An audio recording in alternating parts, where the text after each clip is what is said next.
In this last short video on America in 1836, we'll look at one movement that combined both utopian and religious reactions to the early Industrial Revolution, as well as America's preoccupation with growth westward, I might add.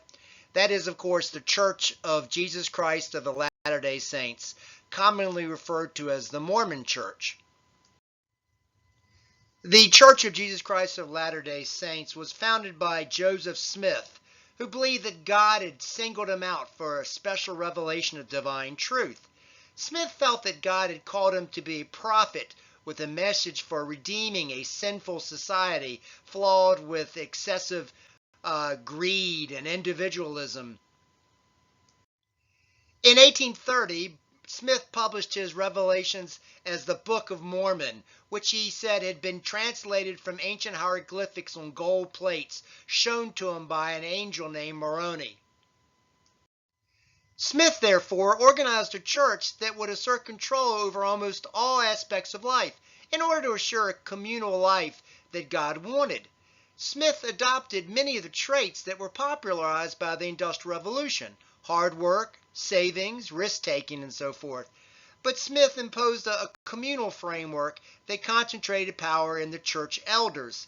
The Mormon Church grew tremendously in the 1830s, and by the 1840s, Smith had over 30,000 followers.